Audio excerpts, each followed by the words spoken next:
Welcome to Detailed, an original podcast by RCAT. This is a show where we uncover lessons learned to help you navigate your next project. I'm Cherise Lakeside, Senior Spec Writer at RDH Building Science, and your host. My guests today are Maura Fernandez-Abernethy, Principal, and Andy Drake, Project Manager from Studio Vara in San Francisco, California. Maura has been specializing in residential architecture for over 20 years. She has worked at a variety of scales, but has found that her passion is truly in the fine details. Her approach to architecture is informed by her love of craft and art and by working from the inside out. Maura has extensive experience in designing, fabricating, and working directly with artisans. After having lived and practiced in 5 metropolitan cities during her career, Los Angeles, Boston, New York, Barcelona, and San Francisco, she has amassed experience with a range of scales and typologies. She currently serves on the board of directors for the Westchester and Hudson Valley chapters of the AIA. Andy brings over 20 years of residential and commercial architecture experience to Studio Vara, with a particular interest in the honest expression of materials and ideas in built form.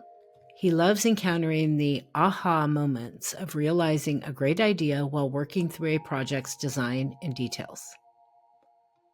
The project we will be talking about today is the incredibly cool Fire Country Lookout Family Retreat in Healdsburg, California. Nestled atop a serene oak-studded hill west of Healdsburg, California, the Fire Country Lookout House exemplifies sustainable living in a world of climate change. Studio Vara envisioned more than a house. It's a demonstration of forward-thinking design centered on fire resilience and family function. Now, let's get into the details.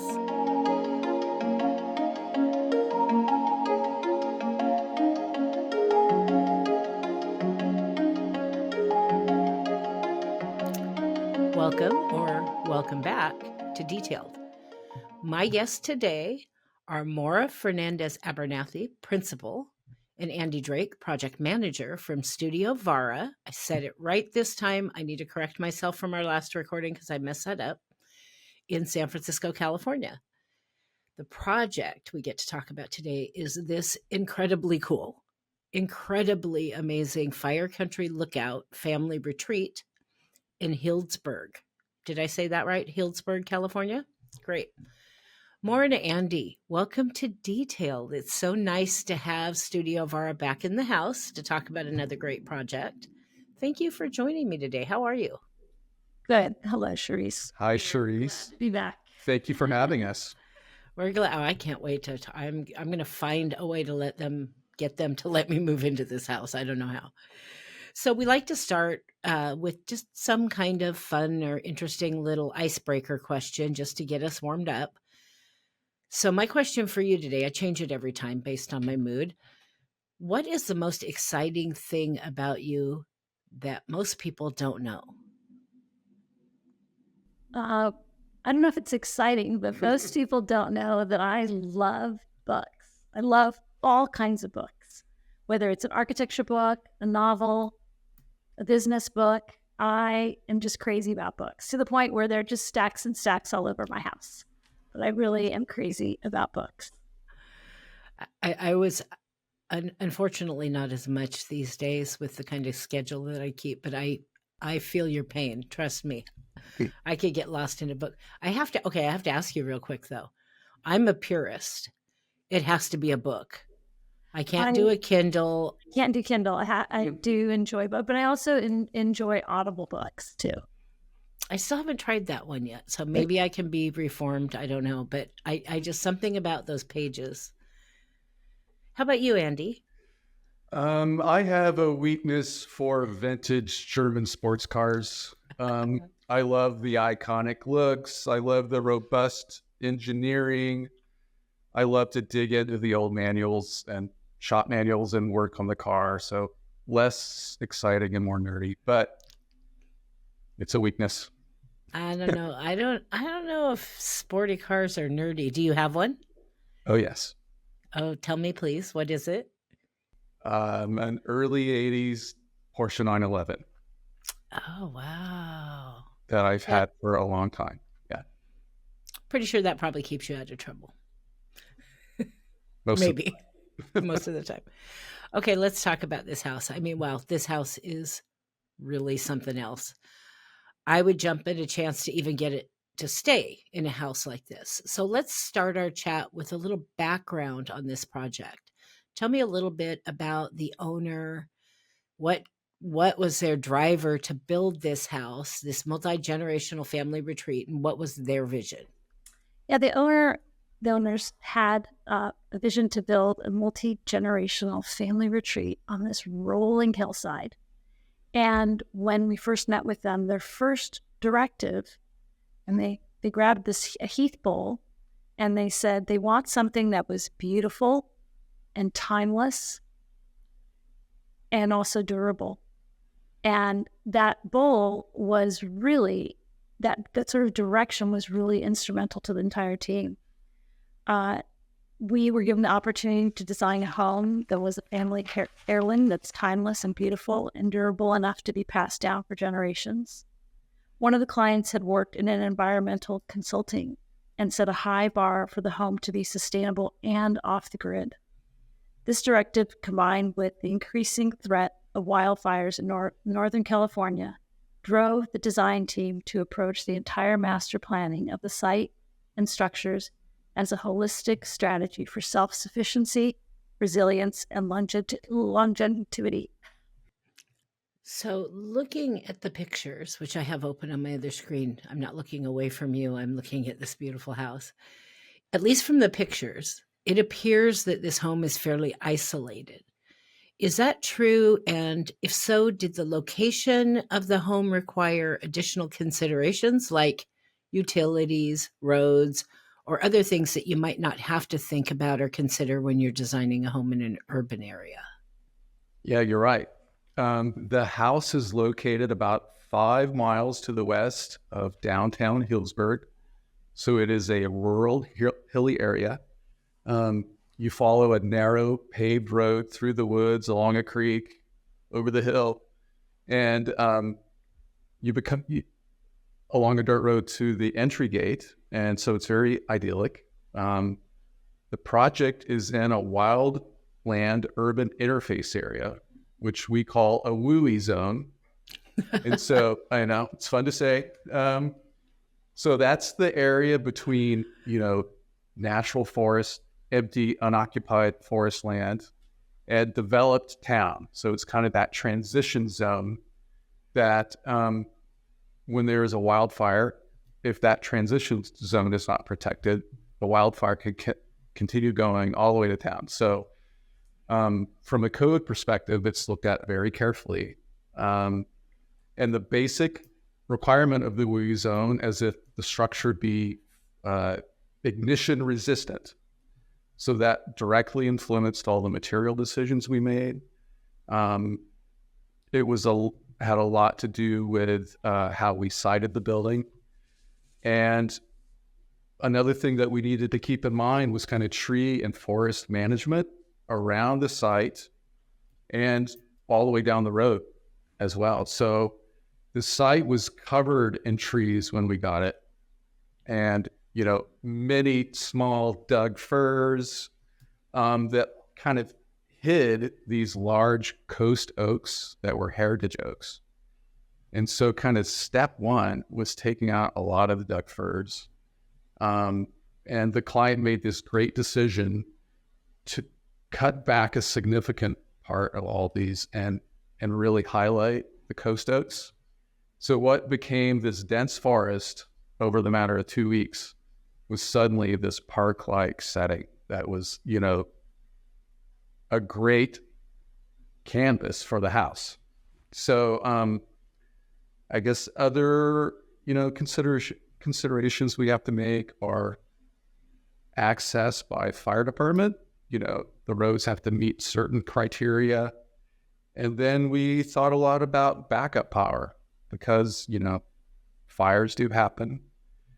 We really thought about, we did have electricity to the site, but we kind of thought about it as the backup to the backup, right? So we have on-site energy production with photovoltaics. We have a Tesla Powerwalls, and we have a backup generator. So kind of 3 layers of backup. Wow. Okay, this interview is going to be even better than I was anticipating. It's like, oh, and I'm going to have to say wooey at least once. And now I've said it. I feel better. Okay, so I have done work on occasion in California throughout my career, and I always very fondly joke that working in California in our industry is like working on Mars. But it's a good thing. We all know that California has more stringent requirements. And so I'm curious what the process looked like for getting permits on this project. I know I have a friend who's an architect in California. She's like 18 months to get a permit for an ADU in the city. What did it look like permitting a project like this? And were there any special requirements you had to meet or extra things you had to do for a home in an area like this? I would say most of the permitting process in Sonoma County, which is where we were, is fairly straightforward. There are, there's great scrutiny around WUI, as we talked about. So that is has a fairly stringent review by the fire department and the building department. So they look at all the materials we've selected and make sure that they meet the standards of WUI for being ignition resistant. And that includes the metal siding and roof, any kind of exposed wood, your windows and doors. That's kind of step 1. And then they look at fire truck access. That they want to make sure that the road is wide enough to get trucks down there. They want to make sure that the hoses from the trucks can reach all the way around the building. And they want to make sure that you have enough water on site to fill up trucks and be able to fight a fire should it happen. So, we work very closely with the fire department, and sometimes, to meet the basics, and then where it makes sense, we go above and beyond. So I'm already going to go down my first rabbit hole. Oh, good. So, living up here in Waterland in Portland, Oregon, where it's always raining, we always hear stories about California being short on water. How did you make sure you had enough water? Well, you don't make sure, really. There is a well on site that was producing a significant amount when we started the project. And then as we went through the project, I'm sure you read about California drought. Mm-hmm. And the level of the well went down to where it was a real problem at the end of the project to be able to get enough water from the site. We do have very large storage tanks on site. So 2 8,500 gallon concrete tanks, so they're fireproof. And we also connected the swimming pool to a fire hydrant. So should there be a fire, the fire department can come up and hook their pumper truck to the pool. So there's another 30,000 gallons of water. Never, ever heard of that before. That's incredible. But that's an incredible, I love problem solving. Like how can we make this work better for whatever the situation is? That's outstanding. I want to hang out by that pool, by the way. So let's talk more about the site. You talked about clearing the trees to create space for this home. What else did you have to do with the site to get ready to start actually building the house?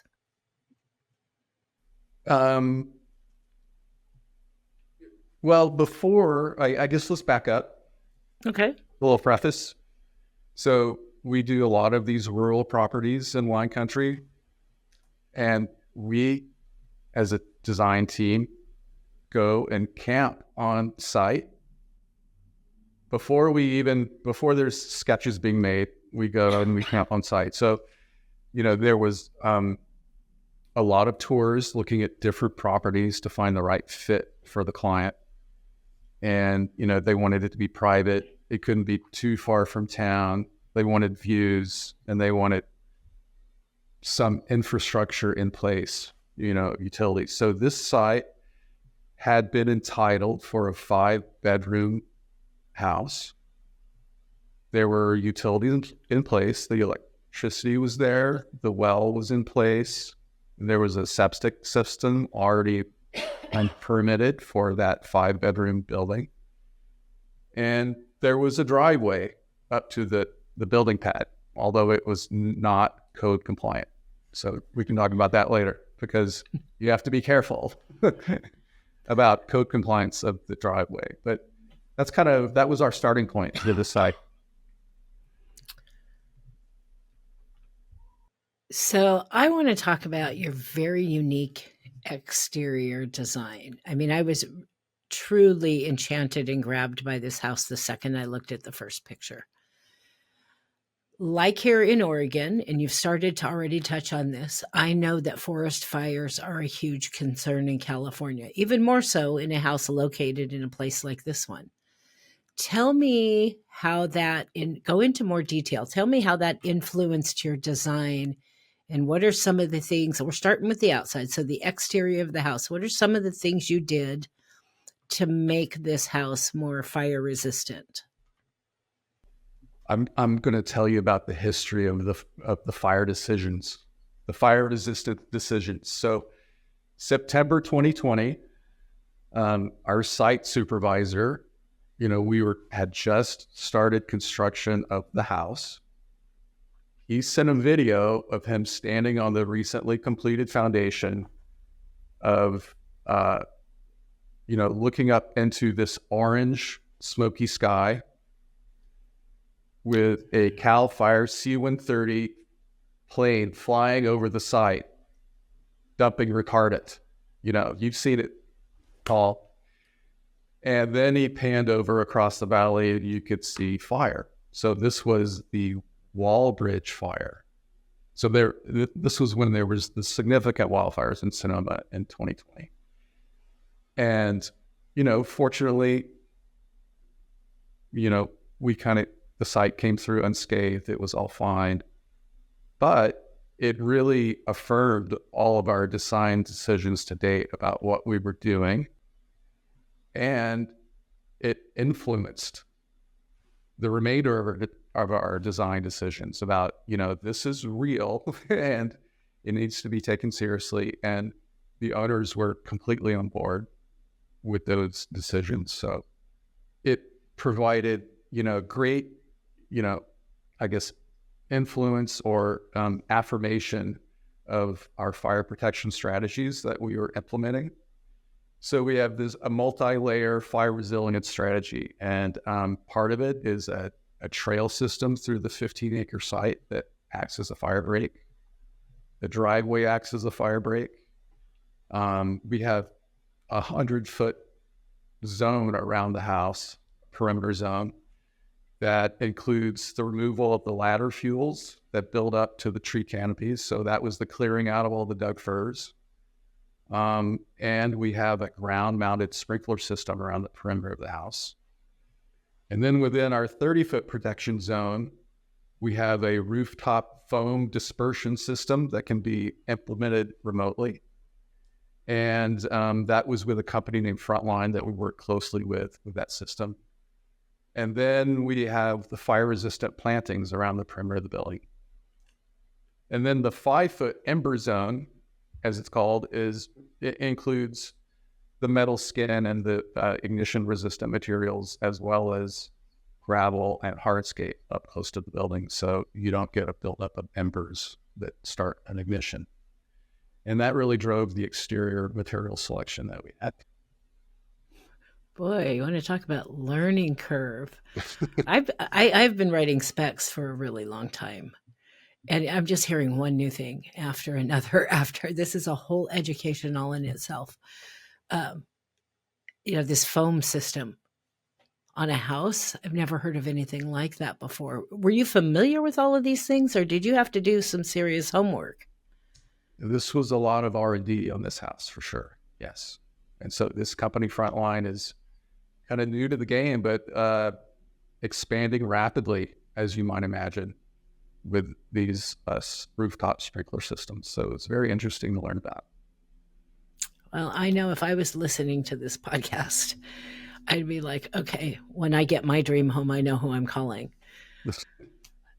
Tell me about the breezeway and exterior amenities on this project and what some of your material choices were there. Because this does not look like a fire-resistant house, by the way. It's very warm, very inviting. And you think fire-resistant, you think cover everything in metal and it's going to be kind of cold and stark. So there is this sort of wraparound breezeway that at the end of the home becomes an exterior kind of living room. And this was really to promote the indoor-outdoor feeling, to kind of have these layers that open up to the outdoors, and also to protect the owners from the sun. It's pretty hot here. It can get pretty hot in the summer. But the breezeway has these same fire resistance measures. And the metal exterior plaster. It's the exterior plaster, Yes. sorry. And all the metal goes all the way to the outside, and then the concrete that is all around the pool comes all the way inside the home. So we just pull the materials, pushed and pulled them from the inside to the outside, from the outside to the inside. And the other thing I want to talk a little bit about is the landscape. As Andy mentioned, there became like this park-like setting with all these heritage oaks. And so the home, when you see now that it's finished, it's sitting on this perch surrounded by these native plantings, but it's in this oak savanna and grassland. And it looks very, it's very naturalized. And there are these little landscape interventions that look like you're just dipping into the natural landscape. And those are right around the house. And that also kind of promotes that indoor-outdoor feeling, but it's also part of the fire-resistant approach that we took to the house. Well, one thing Andy said a minute ago that popped in my head, I'm going to ask about that, and then we got on something else and I didn't, is I didn't know there was any such thing as fire-resistant plantings. I'm kind of intrigued by that. Like what kinds of things, if you're putting plantings close to the home, are safer to plant around a house? I'm not the one to ask about species, but there are certain trees that are more resistant to catching on fire. I know that Graham from our office was the landscape designer on this, and there are a lot of succulents and cacti like right around the house that, the plants that are full of water, we want those. Yeah, well, and I don't even, just knowing that that's kind of something you can think about when you're dealing with having to think about things like fires. I never would have thought that there would be different choices you could make that might be better. It's also not an issue of the plants and the gravel. And Right. It's sort of the just reducing the amount of fuel. Right. That makes total sense. So I'm in love with the pool, having dreams about that pool. In Oregon, the only pools that ever get designed around here are ones indoors. We don't have a ton of outdoor, even though we have a beautiful summer as well. We don't have a ton of outdoor pools. I was a little curious, this site being what it is and where it is, how challenging is it to put in a pool in a site like this, as opposed to, somewhere where you can just, hook up to the city water and go, or even digging. What was that process? What did that look like? So since the home is a little bit on a perch, the pool is actually relatively close to the house. And we wanted it close to the house so you could just step out and just step right into the pool. Also, the further away the pool got from the house, the more the pool was kind of sticking off of that perch. Right? So it had to be within a certain distance to the home. And it was also an infinity edge pool. It's not an in-ground pool, it's an infinity edge pool that really draws your eye out to the horizon. So infinity edge pools can be a little bit challenging. They need a more robust foundation. The walls that create the infinity edge have to be perfectly level because the water is running off that infinity edge, creating that fountain-like sound, and also creating that nice reflective pool. If one of the walls is off by 1/4 of an inch, then all the water goes to that side. So it has to be perfectly level. And so at the pool, there were piers dug for the pool. In addition, the pool is all of that water, and that water needs all the pool equipment. And so one thinks, okay, I'll just hide the pool equipment down the hill. Well, you can't put it down the hill that far, because all that water comes down the hill by gravity and force. And the pumps have to be able to pump the water back up to the pool. And so the pool equipment could only be 14 feet away from the pool.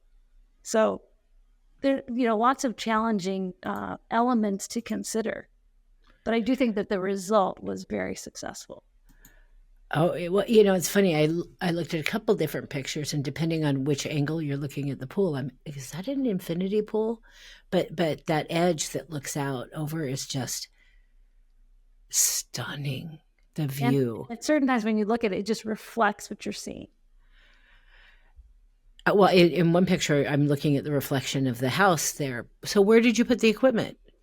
Because I'm looking at the pictures right now, trying to find the equipment and guess where it's at, and I don't see a spot. So where'd you hide it? It is down the hill beneath the edge of the pool, out of sight, close to the water tank. There's a lot of infrastructure down below. What would you say before we start moving into the house? What would you say your biggest challenge was with the exterior design of this home, and how did you navigate that? Maura touched on this a little bit, but I think one of the big challenges was siting the house, getting it right on the site, or to orient yourself to the right views and to provide shade when needed. In the wine country, that the summer months between June and August can just be brutally hot. You wouldn't think it's like that, but it frequently gets to 100 degrees. And so we wanted to make sure the house was usable during those months. And so, as I touched on earlier, we frequently camp on these sites before we do it. So we locate the sunrise and the sunset, during summer solstice. We have the prevailing winds that we note. We note the views. Everyone's out there with a compass, pointing at things and sketching and picking up flora and fauna for taking back to the office. And so I think that is kind of getting that right is pretty much the biggest challenge, and because you want to be able to start on a good note. I have to say that I love that you go out there. So can I be a member of your firm? An honorary member of your firm, just like for one camping trip? For this morning, yeah. I mean, that shows a level of dedication that goes beyond what we, or at least what I typically see. I mean, I know a lot of very dedicated architects, but getting out there and getting in the middle of it before you've ever designed anything and doing things like bringing the flora and fauna back with you. That's really impressive, and it has to give you a different view when you're designing the building. I think so. I think you get a real sense of the spirit of the site and what it wants versus, trying to force your will on the site. Yeah, for sure. I love that. Give me a rundown on what you did with the water and power in this home. You started to touch on that. How exactly does all that work? Because it sounds like this is a really sustainable home as well. It is. So we have a well that was existing, and that provides water for the irrigation, fire protection, and potable use, so drinking water. And very robust filtration systems for that. So on site, we have two 8,500-gallon concrete tanks. And as I mentioned, the fire hydrant connected to the pool water. So that kind of covers water. For energy, we have the 15 kilowatts of photovoltaics on the roof. We have solar hot water panels on the roof that preheat water before it goes into any system. The 2 Tesla Powerwalls for battery storage, and then the backup generator on propane because you don't have gas going out to a real site. And then our PG&E connection as our backup. So they truly can live off the grid. Yes. During the summer months, we're producing more energy than we use by quite a bit with the PV panels. I'm impressed that you can't see any of that all that infrastructure is hidden. It's just this beautiful home. I wouldn't have known any of those things had I not went and read up about it, that you've got these extra things. Let's go inside. There's so many things. We could talk about this house all day long. First, describe for me the layout in the spaces before we get into particulars of any spaces, the layout in the spaces inside this home. So the home is laid out as a long extruded bar that has a gentle fold in the middle. And that fold in the middle is the main entry of the home. On one side are all of the bedrooms. It is the private wing of the home. And on the other side are all the public spaces. So as the home goes from the private to the public spaces, the home physically gets more and more open. And as you notice in the great room, there are these very large pocketing doors by Fleetwood. They are 10 feet tall and 22 feet wide. And by opening this up, and they open up at the corner, the house just then tumbles into the patio, the outdoor living room, and into the pool area. And then right by the pool area, there is an outdoor pizza oven and barbecue that kind of is on, it's by the pool, and it's opposite the indoor kitchen. So the outdoor eating space is sort of flanked by 2 kitchens. And so it's very much a home for families, for entertaining, for just coming inside and outside and not actually going into the private wing. So that's the overall layout of the home. So you just mentioned this. I want to know a little bit more about that interior, that living room area that spills out when you open those big doors. When I first looked at the pictures, I'm like, is that open? Because I actually visited a house in Hawaii once was like that, where it was open and spilled out, but there were no doors. It was just always open. And I was trying to figure out, and then in another picture, I thought I saw glass. All right, so are those big doors, are those glass doors or are they solid doors? They're glass doors, and they have the ability to completely pocket. So to completely disappear. So they could be open all day. They could be left open during the night if they wanted, but they actually completely go away when they are pocketed.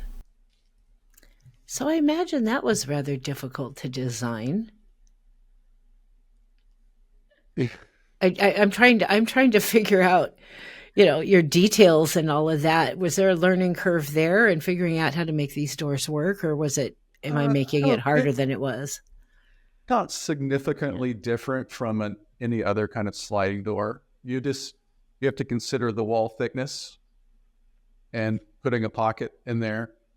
Probably the biggest challenge was the pocketing door that went into the fireplace wall, because there was a fireplace and there was also an air conditioning unit, and there was a lot of things wanting to be in the same place at one time. So, but they aren't incredibly difficult to detail. What kind of glass is in them? Anything to kind of help with that heat and sun, or? They're all insulated glass units with low E coatings. Interesting. I don't know that I've ever seen doors that big that actually disappear into the walls. My sliding glass door doesn't go inside any walls. I love the finishes in this home. I actually have a huge wood feature in my living room. Like, I'm stealing ideas out of this house for some decorating in my own. Tell me about some of your choices for materials and finishes inside this home, and what kind of vibe and feel were you trying to accomplish? So the vibe and feel is definitely back to that heath bowl. And the interior finishes are an exercise in restraint because the home is open to the outside. So the home, it couldn't stand apart from the outside. It has to really be part. Inside and outside have to blend it in as one space. And so the main materials were the natural concrete, European white oak, blackened steel, natural stone. That's it. And then we just carefully articulated and detailed all of the materials with restraint. Anything particularly unique that you did on the inside with the finishes, light fixtures, or anything that is just, like some little cool thing you want to mention? Cool. We really use the blackened steel like an accent. So, and when you're only working with wood, when you're doing working casework, you can have these little filler pieces that kind of, and the guys in the field, you're always giving them a little space. In this case, this was like a Swiss watch. There are no filler pieces anywhere. The cabinet maker is part of Fairweather Construction, and he was outstanding. And every piece of millwork is capped with blackened steel. The hood is blackened steel. Wow. So, and when we were designing the kitchen and the island, we were trying to carefully balance the amount of oak, the amount of steel, and the amount of glass, because it is a visual composition that you're making. And this composition sort of carries the whole room. And so you'll see we have a bar that's mostly blackened steel. We have a lot of cabinets, kind of a wall of oak. And then when you get to the cooktop, it's more of a combination of glass and steel doors. You see the backsplash.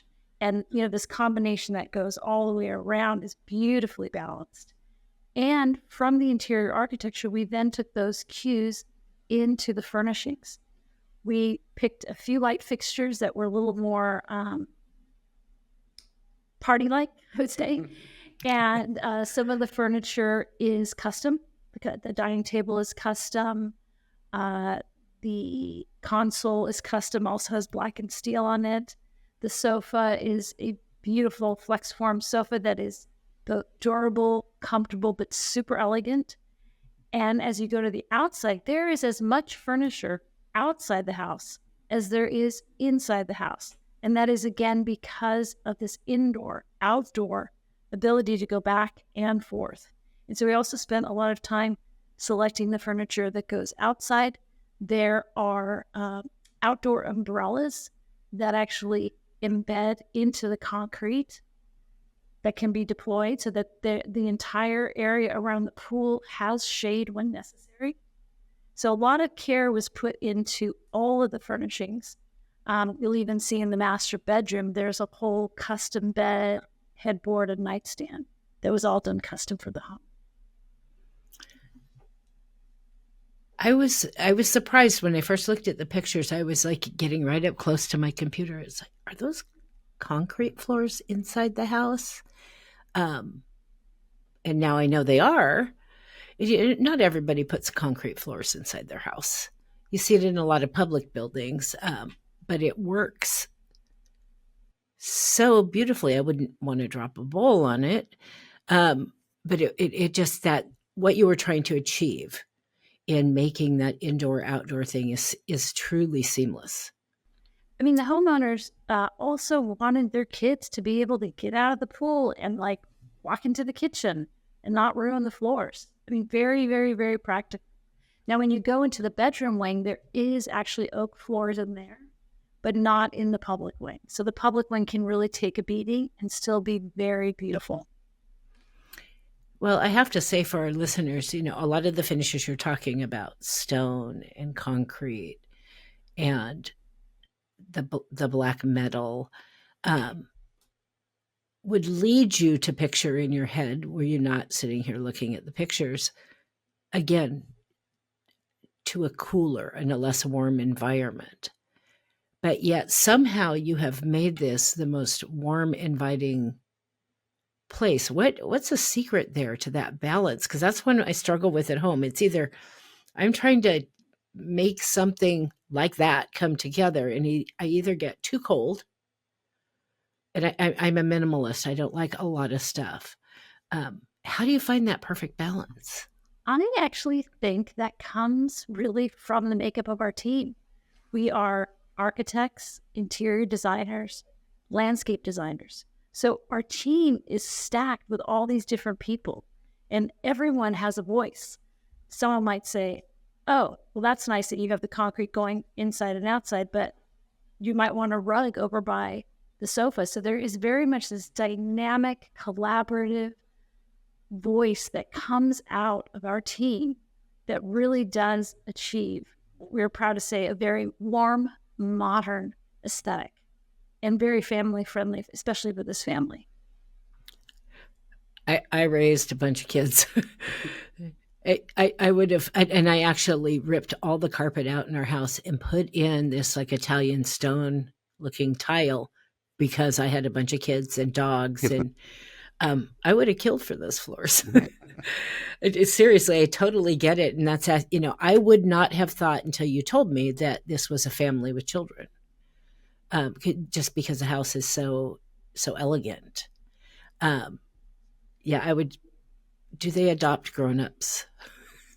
Because I'm totally willing. A family that really is about their community. They love hosting and entertaining people. They love entertaining other families. They don't ever want to make anyone feel uncomfortable or like they can't be casual. Like, I think the home is really an extension of who they are and how warm they are. Like, they don't put on any pretenses. They are who they are. And I think together with the owners, we were able to achieve this vision. Well, and I think that's what makes this house so special, to be perfectly honest, because finding that perfect mix of that elegance and still having it feel so warm and inviting, which it does. I don't find anything intimidating at all by this house. It feels like it's calling to me, as a matter of fact. And that is not the easiest thing to achieve. It really isn't. So it's a testament to everybody in the team, including the owners, in making that happen. Let's talk about construction. Everybody loves a good construction story, and there's always a good construction story, no matter how good you are. And I think that we grow a lot as design professionals by being, watching construction come together and seeing how the things we visualized, how it really comes when the rubber meets the road. So tell me a little bit about the construction phase and some of the challenges you faced and what you learned from that. So site construction and infrastructure, the driveway, utilities, etc., began in the fall of 2019. And then we all know what happened in the spring of 2020. So, that was kind of a big hump. And, I'm sure everyone has their own construction stories that are very similar to the one I'm going to tell you. But, we had to work through that. So we had the pandemic, March 2020, which led to, delays with 6 subcontractors and contractors and extra precautions to be on site and working from home and communication glitches and, you name it. We can all tell our own stories. And then in the middle of that, we had the wildfire, which was another hump. And I think we felt like we fought over a lot of humps on this project. Probably one that caused that was a result of these two things were all the supply chain issues. So trouble getting aluminum, trouble getting windows, appliances, you name it. There were delays. But I think the smart thing we did, and because we had a great contractor on board, was we pre-ordered as much as we could well before we needed it. So we pre-ordered on with contract all of the appliances, all of the glue lamps from Spearhead, which we should talk about that company too. And we stored everything in a warehouse before we needed it. So because of, having this contractor on board that helped us get ahead of all those issues, we avoided a lot of pitfalls that probably plagued other projects. Just getting things ahead of time. Oh, everybody. Like you said, everybody's got a store. I happened to have bought my home during COVID. And I mean, this is such a stupid little thing, but I had to wait over a year for my couch. And it wasn't some custom made amazing thing that you should have to, I mean, it's a nice couch, but it, normally be like maybe a month for it to get to you from the warehouse or whatever. And over a year, I had a couple of folding chairs in my living room, and that's all that was there. Like, okay, welcome COVID. So tell me about the glue lamps, because we didn't talk about that. Oh, we did it. So we worked with a company named Spearhead, Canadian company, and they specialize in doing, CNC milled glue lamps. So computer milled glue lamps. So they take a regular glue lamp and they mill it down to whatever size you want. And I think, as you can see in some of the photos, all of the beams and columns are pinned together with drip pins. So there's a steel plate inside, and the stainless steel drift pin is driven into the plate. Very cool. And kind of an unusual thing in terms of construction is all of the glue lamps went up before framing started. So it looked like, whale bones on the foundation as the start of construction. And so we set, I'm sure you can see in the plans, there's this rigorous 12-foot grid of glue lamps and columns and beams that kind of establish the rigor of the project. And so working with them, that was another bit of R&D that we did, where we worked with Spearhead on the glue lamps and also on the steel screens that you see on the north side of the building, where this is the solid zinc standing seam transitions into the perforated. Mm-hmm. All of that had to be connected to the glue lamp structure. So there was a lot of thought put into how all that gets connected. Our manufacturers can help us an awful lot. If we just pick up the phone and say... We worked with them a lot. There were lots of meetings to get all that. So every project includes lessons learned. I always joked, if you think you know it all, you need to get out of this business, because I wake up every day knowing a little less than I did the day before is what I feel like. What were your biggest lessons learned from this project that will make you an even better architect on the next one? There were many lessons learned. I think one lesson that the entire team really saw was the positive effect that an owner has on the team. As Andy mentioned, this project, we had the pandemic, we had the fires, we had all the supply chain issues, and the owners were very involved, engaged in the project. Every time we came over one of these bumps in the road, the owner was there rallying the team on. The owner really believed in the team, and the team cohesion was phenomenal. And I'd like to quickly just mention our team members, because without them, we would not have been able to do this project. But the owner was very, very positive and continually, in the deepest, I call it the valley of darkness of the project, would always be acknowledging all of the work everyone did. And I mean, every single person was sending videos, was sending texts, just really trying to keep that enthusiasm up. And it worked. It really, really worked. And so one of the lessons learned that I would like to share with the audience and like to share with owners. Owners have the ability to positively, exponentially affect their project by doing 3 things. The first thing is that they make durable decisions and they're involved. Second thing is that they pay their bills on time. When a client pays their bills on time, they show the team that the team is important. When the team knows that they are important, they in return make that project and that client the priority. There's enough stress and friction on any team member, any subcontractor on the job, and just that little action sends an incredible signal, and that's what this owner did. And the last thing, which this owner did all the time, was to say thank you.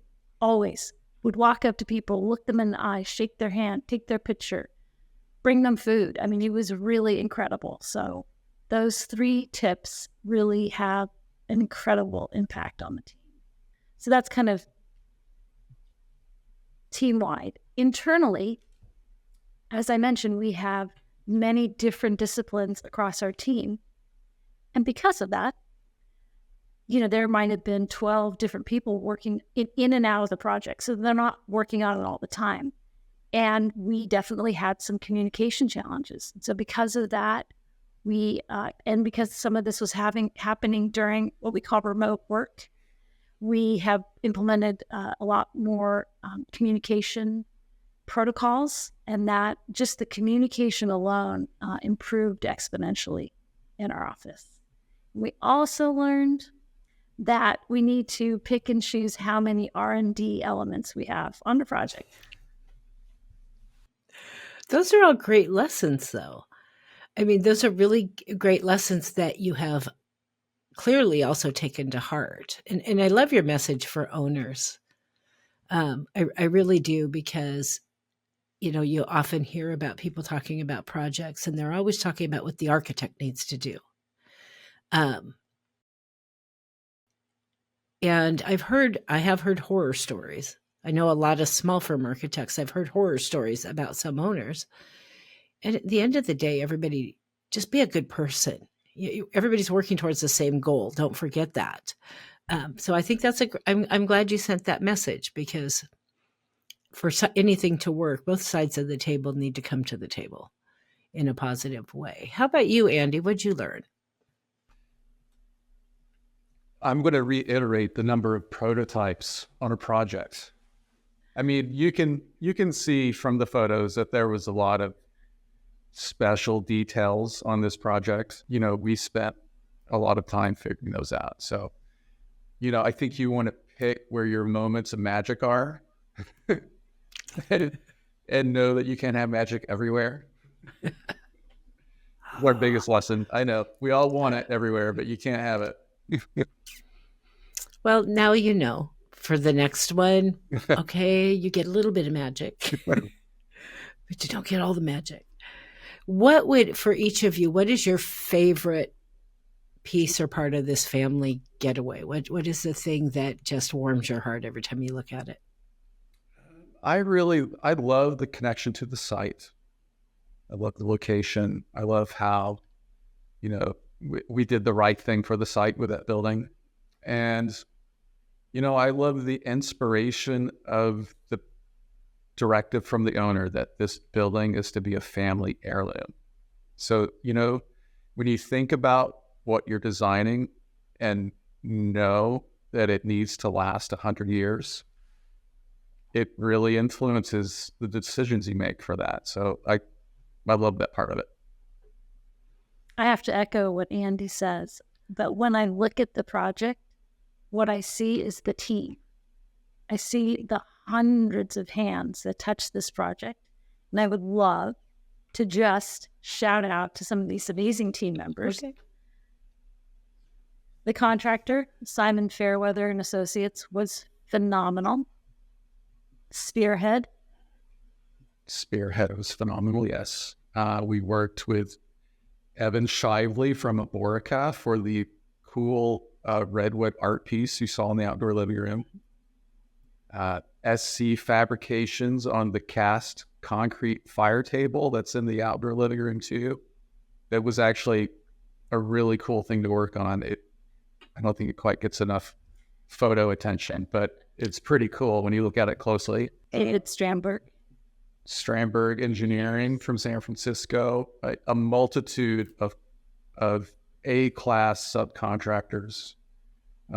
Everyone, I think, was inspired by the owner, inspired by the project, and really raised the level of their game if they were working on this project. Everyone gave it their all on this.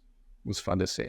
We also had Tucci's lighting design, and then our own team, Chris Roach, my business partner. John Springer worked on this. Luis Tolano.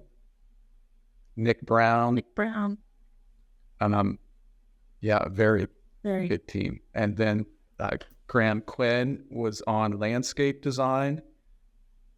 So Emily Shu and Jacqueline Lytle were on the interior furnishings, along with Gail Avila and Isha Sud.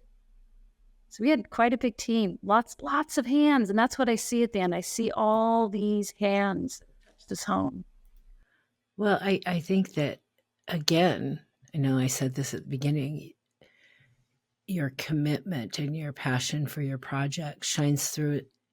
I've been doing this podcast for 2 years now, and you're the first guest I've ever had that really gave a full shout out to the team. That says a lot about you and your firm, especially to people like me, who's a borderline empath. It does. It sends a message that I would come hire you in a heartbeat to do my home after hearing this interview. So hopefully that happens. I have to know before we get to our closing questions, what's on the boards for Studio Vara? Because I'll be calling you back. What can I look forward to hearing about down the road? So we do a mix of work. We do single-family residences. We also do large renovations here in San Francisco of existing residences. We also really like to do the affordable multifamily work, that purpose-driven work, sort of. It's just great to do that work. We do have some commercial TI work, and we've recently done a little bit of restaurant work as well. So we have kind of a big mix of work. Well, I'm excited to hear about it. I always close out every episode with 2 closing questions. One's a more broad industry question, and then my final question that everybody has to answer, whether they like it or not. So first, my industry question. So in my mind, at the end of the day, a project is a project. You've got things you have to do. And no project is too small to do it right. I firmly believe in that. And so while your firm has a staff and does other types of work, which you just outlined for me as well, many residential architects struggle with getting the support and resources that larger firms enjoy. That never-ending list of things that need to be done outside of the architecture, like my job, writing specs, or marketing, or accounting, or contracts, or all those things that have to happen. Do you have any ideas or words of wisdom on how this, for smaller firm architects, how this situation might be improved and how we can support smaller firm architects in a better way in some of these arenas? It is certainly a challenge, and it is a challenge that we face. I think we have been trying to do internally, because many of us wear lots of different hats, is to, amongst the staff, is to be really transparent with what we're struggling with, what we're working on. And I think that the one tip I have is communication. Because if you're not communicating that you're struggling making payroll or with marketing, then nobody knows. And then you just have a grumpy boss. But if we're more transparent, then it actually kind of makes people rise up to help you. So my only tip is to communicate. I love that. in the transparency, my first architecture firm that I worked for 22 years, and it was a small firm. They did all schools. But again, I was a one-man show for every department, and then our handful of architects did all the design. And so I actually had to also wear all of those hats. And I've often, thought about that, because I've also done a lot of speaking to smaller firm architects. And it's like, all these things that have to happen on a project, how do you get all that stuff done and still design the project?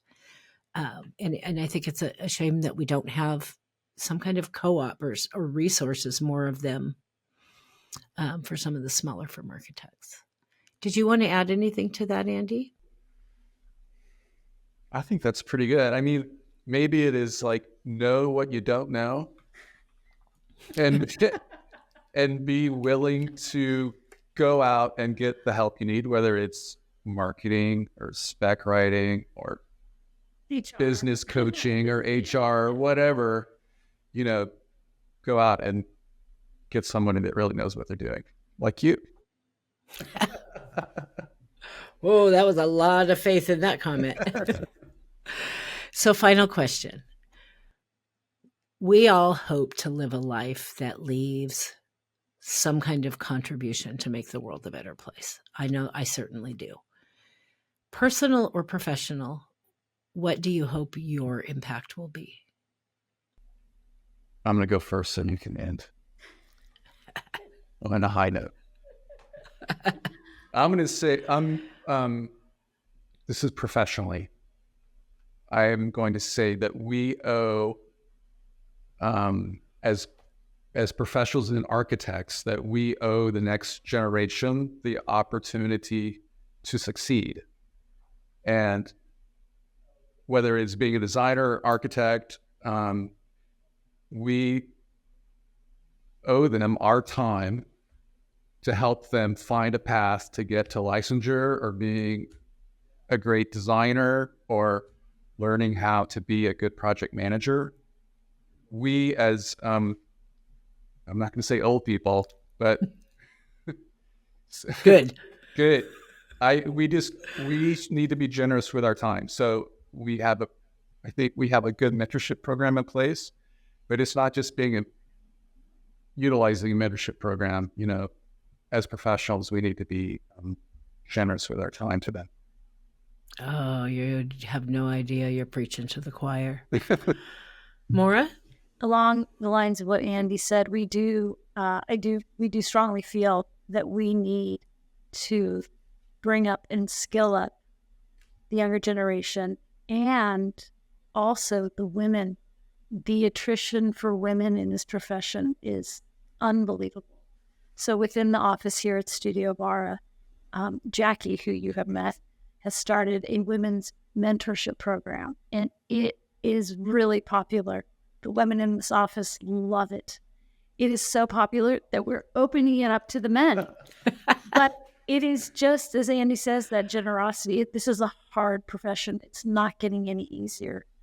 And we're at an age now where the most important thing that we can do is actually give our time and really level up people as much as possible so that they are empowered to be architects.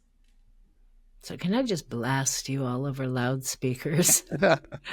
Our office, we have 10 offices. I work for all 10 of them, but I'm based in the Portland office, and our Portland office just recently also started a women's group.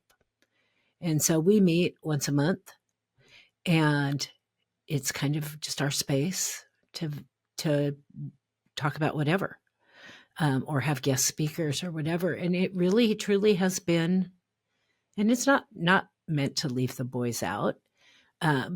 It's just more about kind of empowering each other and bringing each other up and learning together in a space where we all are coming from the same world. I've come up, I remember when I started in this business, I was required to wear a dress and heels to work. Good luck telling me that now. No, I love that message. So we're going to be blasting that out. Maura and Andy, this home is like truly amazing. It's incredible. Your firm is incredible. I want to thank you so much for taking time out of your busy day to spend with me, talking to me about this home. And no, I'm watching you. And I will be coming back for more interviews later because I can't even imagine what you guys might be doing next. But thank you so much. Thanks. Thank you for having us. Yeah, this has been really fun, and you've been a delight to speak to. So thank you for your time. Thank you. I appreciate that.